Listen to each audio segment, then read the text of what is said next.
आज हम अंग्रेजी विषय में कुछ आधारभूत या बेसिक कुछ सीखने जा रहे हैं, जो कि हमारे किसी भी भाषा में ये सब जानना हमारे लिए बहुत ही महत्वपूर्ण होता है, जो एक ग्रामर का पार्ट भी है। देखते हैं।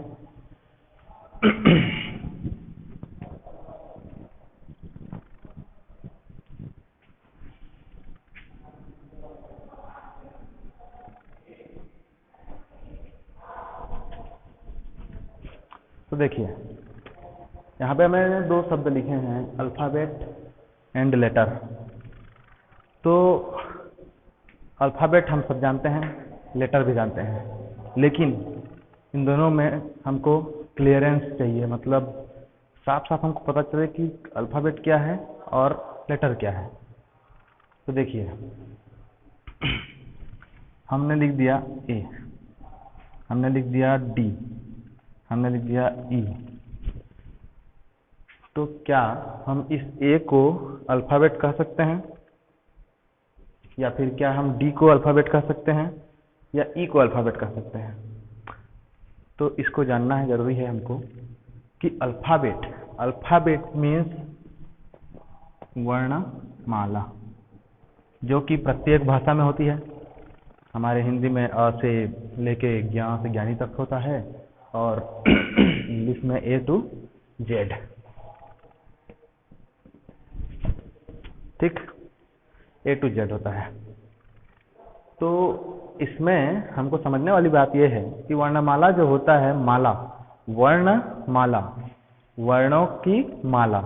और आप जानते हैं कि माला में बहुत सारी मोतियां होती हैं, तो प्रत्येक अक्षर को हम एक मोती माने तो एक जो माला बनेगा, इंग्लिश में 26 अक्षरों की एक माला बनेगा, जिसको हम वर्णमाला कहेंगे, अंग्रेजी वर्णमाला।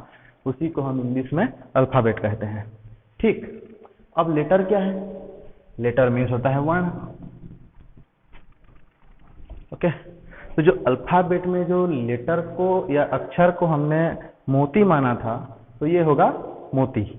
मीन्स एक माला, पूरे माला की एक मोती, माने वर्णमाला का एक अक्षर, मीन्स ये, दिस इज अ लेटर। ये हमारा लेटर होगा। और टोटल ए से जेड तक हमारे क्या होंगे? अल्फ़ाबेट। ओके, अब इसे थोड़ा और आगे जाएंगे।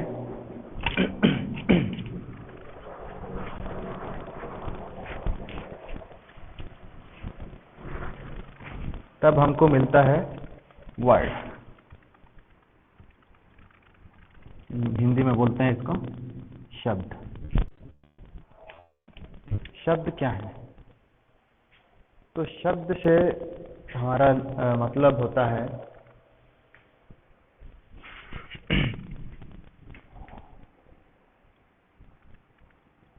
एक group of letters,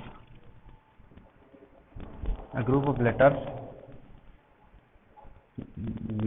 that make complete sense.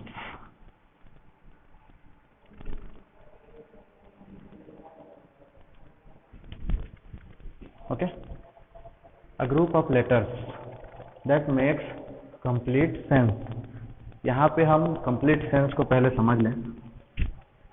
तो complete sense क्या होता है? हम कोई भी कुछ भी बोलते हैं तो उसका एक अर्थ निकलता है, एक मतलब निकलता है।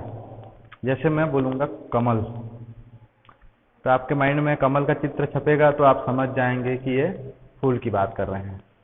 उसी तरह मैं बोलूँगा कनक, कनक भी एक शब्द है, सोना होता है।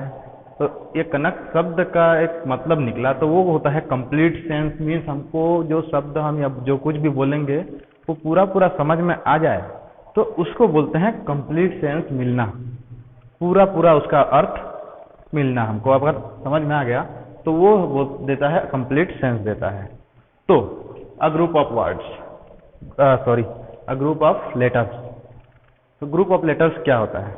चलिए मैं दो चीजें लिखता हूं यहाँ पे, CAT और TAC। ओके, मैंने यहाँ पे क्या किया, थोड़ा सा चेंज कर दिया। ओके, जैसे हम BOY लिखे और YOB लिखे, ठीक। और भी एग्जांपल्स ले सकते हैं, जैसे मैंने लिख दिया यहाँ पे TATTM। देखिए, एक ग्रुप ऑफ लेटर्स तो दोनों हैं, ये भी 3 लेटर्स का ग्रुप है, ये भी 3 लेटर्स का ग्रुप है, इसमें भी 3 अक्षर हैं, इसमें भी 3 अक्षर हैं, इसमें 4 अक्षर हैं। एक से अधिक हुए तो 4 मिल गए तो उसको ग्रुप बोलते हैं हम। तो अक्षरों का समूह ये है। तो इसको हम क्या वर्ड बोलेंगे, कैट। कैट मीन्स आपको क्या समझ में आ रहा है, बिल्ली। बॉय मीन्स क्या समझ में आ रहा है, लड़का। आपको कंप्लीट सेंस आया, पूरा समझ में आया, आ गया। लेकिन इसमें TAC टैक, हमने कभी ऐसा वर्ड मान लो नहीं सुना है तो हमको समझ में नहीं आएगा। इसमें पता नहीं क्या क्या लिख दिए हैं बोलेंगे। तो इसमें जब हमको अर्थ समझ में नहीं आता है तो ये वर्ड नहीं है, ये लोग वर्ड नहीं है। एक मीनिंगफुल होना चाहिए, समझ में आना चाहिए, तब जाके वो क्या करेगा, वर्ड कहलाएगा। एक group of letters that make complete sense. Okay, पूरा जब उसका समझ में आएगा तब उसको हम वर्ड बोलेंगे।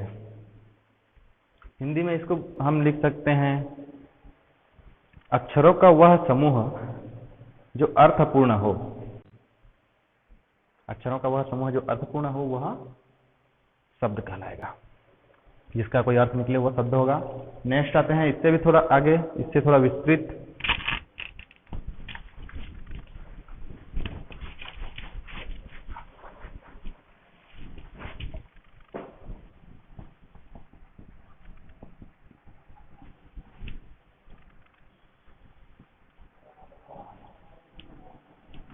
सेंटेंस और वाक्य।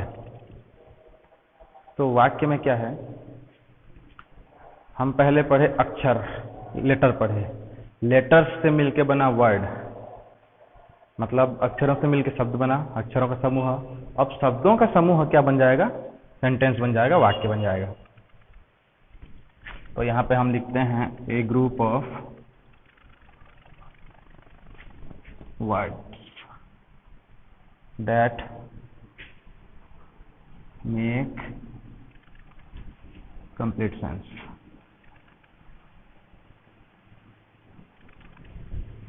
अब यहाँ भी कंप्लीट सेंस है, यहाँ भी पूरा पूरा हमको समझ में आएगा, तब जाके वो सेंटेंस या वाक्य कहलाएगा, जो कि शब्दों का समूह होगा। 3-4 शब्द, 5-7 जितने भी शब्द होंगे, 2 ही शब्द क्यों ना हो, वो है शब्दों का समूह जो अर्थपूर्ण हो, पूरा पूरा अर्थ देता हो वह। तो जरूरी नहीं है कि यहाँ पे अक्षरों का जो समूह शब्द है वो, अब शब्द हो ना हो ये नहीं, शब्द है, शब्द होंगे। मैं एक शब्द है, बाजार एक शब्द है, जाता एक शब्द है, हूँ भी एक शब्द है। ठीक, कितने शब्द मिल गए हमको, 1 2 3 4 4 शब्द मिल गए। चारों शब्दों में हमको एक कंप्लीट सेंस मिलेगा। ये क्या हमको ये समझ में आएगा कि क्या लिखा है, मैं बाजार जाता हूँ। समझ में आ गया हमको कि वह बोल रहा है कि वह बाजार जाता है। नेक्स्ट, अब एक और एग्जांपल मैं दूंगा। बाजार मैं हूँ जाता, बाजार में हूँ जाता, क्रम सही है नहीं है, तो इसको हम क्या सब सेंटेंस मानेंगे। पूरा का पूरा अर्थ समझ में आया आपको। चलिए इस सेंटेंस को छोड़ते हैं, इसमें भी 4 वर्ड्स हैं बट इसको छोड़ते हैं। मैं बोलूँगा राजा मीना खाना जाना, एक फुल स्टॉप डाल दिया। अब मैं बोला कि ये सेंटेंस है या वाक्य है क्या समझ में आया, राजा मीना खाना जाना, राजा मीना खाना जाना, 2 नाउन 2 वर्ब, खत्म बात। तो इसमें क्या है, समझ में नहीं आया तो हम इसको सेंटेंस नहीं बोल सकते। ये समझ में आ गया तो ये सेंटेंस है। इंग्लिश में देखते हैं एग्जाम्पल।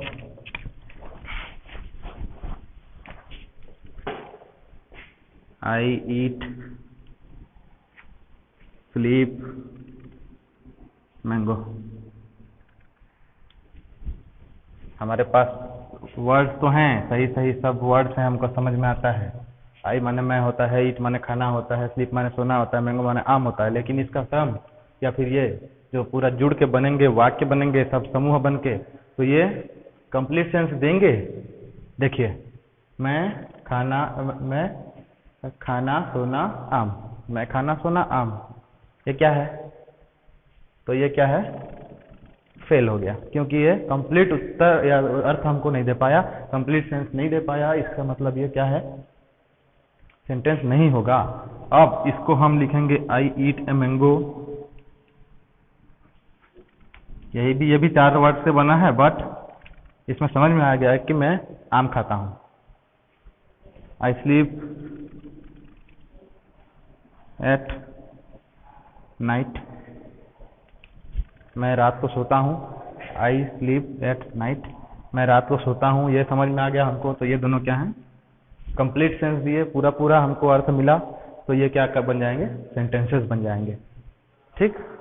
तो सेंटेंस की परिभाषा हिंदी में जो है वो होता है शब्दों का वह समूह जो अर्थपूर्ण हो या पूरा पूरा अर्थ देता है, वह वाक्य कहलाता है। इंग्लिश में सेंटेंस कहलाता है। सेंटेंसेस भी पढ़ेंगे, उनके कई प्रकार होते हैं, उनको भी आगे अगले कक्षाओं में हम उसके बारे में पढ़ेंगे। तो आप लोग देख लीजिए, समझ में आ जाएगा। अगर किसी को समझ में नहीं आएगा तो कमेंट से बता सकते हैं। साथ ही मेरे व्हाट्सएप नंबर पे भी आप समस्या बताकर आप उसमें मुझसे बात कर सकते हैं। धन्यवाद।